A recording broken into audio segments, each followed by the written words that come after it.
ಓಂ ದುಮ್ ದುರ್ಗಾಯೈ ನಮಃ. ನಮ್ಮ ನಿತ್ಯ ಜೀವನದಲ್ಲಿ ನಿತ್ಯ ಕರ್ಮಗಳಲ್ಲಿ ಬಹುಮುಖ್ಯವಾಗಿ ನಾವು ಅಂದವಾಗಿ ಕಾಣಬೇಕು ಅಥವಾ ಚೆನ್ನಾಗಿರಬೇಕು ಅಥವಾ ತಲೆ ಬಾಚಿಕೊಳ್ತಕ್ಕಂಥದ್ದಕ್ಕೆ ಹೆಚ್ಚು ಪ್ರಾಶಸ್ತ್ಯ. ಬೆಳಗಿನ ಜಾವ ಎದ್ದ ತಕ್ಷಣ ನಿತ್ಯ ಕರ್ಮಗಳೆಲ್ಲ ಮುಗಿಸಿ ಸ್ನಾನವಾದ ನಂತರ ಅಥವಾ ದೇವತಾ ಪೂಜೆಗಳನ್ನು ಮಾಡಿದ ತಕ್ಷಣ ನಾವು ಹೋಗ್ತಕ್ಕಂಥದ್ದೇ ಕನ್ನಡಿ ಮುಂದೆ ಕುಳಿತುಕೊಂಡು ತಲೆಯನ್ನು ಬಾಚಿಕೊಂಡು ಹೋಗ್ತಕ್ಕಂಥದ್ದು.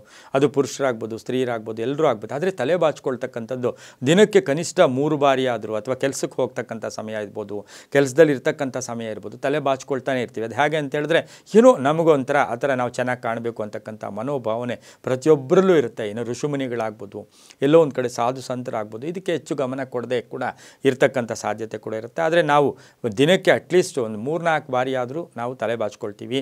ಕೆಲವರು ಇನ್ನೂ ಜಾಸ್ತಿ ಸಾರಿ ಕೂಡ ಬಾಚ್ಕೋಬೋದು. ದಾರಿಯಲ್ಲಿ ಪ್ರಯಾಣ ಮಾಡ್ತಕ್ಕಂಥ ಸಂದರ್ಭ ತಲೆ ಬಾಚ್ಕೊಳ್ಳೋಕ್ಕೆ ಪ್ರಯತ್ನ ಕೂಡ ಪಡ್ತಾ ಇರ್ತೀವಿ. ಆದರೆ ತಲೆ ಬಾಚ್ಕೊಳ್ತಕ್ಕಂಥ ಪದ್ಧತಿಗಳಲ್ಲಿ, ನಮ್ಮ ಸಂಪ್ರದಾಯಗಳಲ್ಲಿ, ನಮ್ಮ ಸಂಸ್ಕೃತಿಗಳಲ್ಲಿ ಆ ತಲೆ ಬಾಚ್ಕೊಳ್ತಕ್ಕಂಥ ಒಂದು ವಿಶೇಷ ಏನಿದೆ ಅಂತ ಹೇಳಿದ್ರೆ, ಆ ತಲೆ ಬಾಚ್ಕೊಳ್ಳೋದ್ರಿಂದ ನಮ್ಮ ಕೂದಲಲ್ಲಿ ಪಾಪ ಕರ್ಮಗಳಿರುತ್ತೆ.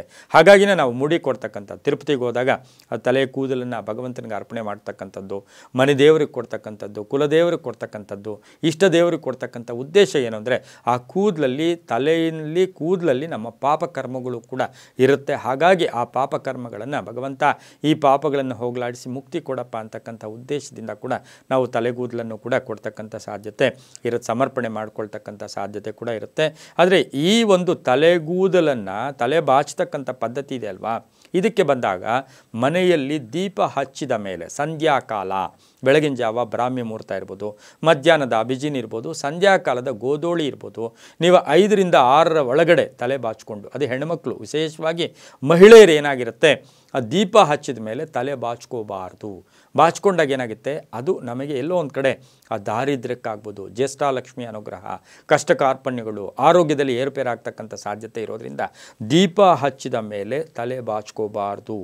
ಆಮೇಲೆ ತಲೆ ಬಾಚ್ಕೊಳ್ಳೋ ಪದ್ಧತಿ ಮಹಿಳೆಯರು ಒಂದೇ ಜಾಗ ಇಟ್ಕೊಳ್ಳಿ. ಮನೆಯಲ್ಲಿ ಏನಾಗುತ್ತೆ, ಅಲ್ಲಲ್ಲಿ ಕೂತ್ಕೊಂಡು ಬಾಚ್ಕೊಂಡಾಗ ಅಲ್ಲೊಂದು ಸ್ವಲ್ಪ ಕೂದಲು ಬೀಳುತ್ತೆ, ಇನ್ನೊಂದು ಕಡೆ ಒಂದಷ್ಟು ಕೂದಲು ಬೀಳುತ್ತೆ.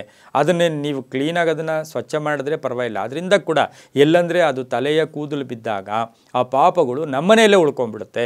ಮನೆಯೆಲ್ಲ ಕೂಡ ವಿಸ್ತರಣೆ ಕೂಡ ಆಗ್ತಾಕಿರ್ತಕ್ಕಂಥದ್ದಾಗಿರೋದ್ರಿಂದ ಮಹಿಳೆಯರು, ಅಕ್ಕ ತಂಗಿಯರಾಗ್ಬೋದು, ಎಲ್ಲರಿಗೂ ನಾನು ಪ್ರಾರ್ಥನೆ ಮಾಡ್ಕೊಳ್ಳೋದೇನೆಂದರೆ ಒಂದೇ ಜಾಗದಲ್ಲಿ ತಲೆ ಬಾಚ್ಕೊಳ್ಳಿ. ಅದು ಪೂರ್ವಾಭಿಮುಖವಾಗಿ ಉತ್ತರಾಭಿಮುಖವಾಗಿ ಕುಳಿತುಕೊಂಡು ತಲೆ ಬಾಚ್ಕೊಂಡಾಗ ಮಾನಸಿಕ ಶಕ್ತಿ ಕೂಡ ನಿಮಗೆ ವೃದ್ಧಿ ಆಗುತ್ತೆ ಅಂತ ಕೂಡ ಹೇಳ್ತಾ, ದೀಪ ಹಚ್ಚಿದ ಮೇಲೆ ಬೇಡ ಕಲಹಗಳಾಗೋದು, ಅನಾರೋಗ್ಯ ಆಗ್ತಕ್ಕಂಥದ್ದು, ಜ್ಯೇಷ್ಠಾಲಕ್ಷ್ಮಿಗೆ ಕೃಪೆಗೆ ಕೂಡ ಪಾತ್ರ ಆಗ್ತೀರಾ.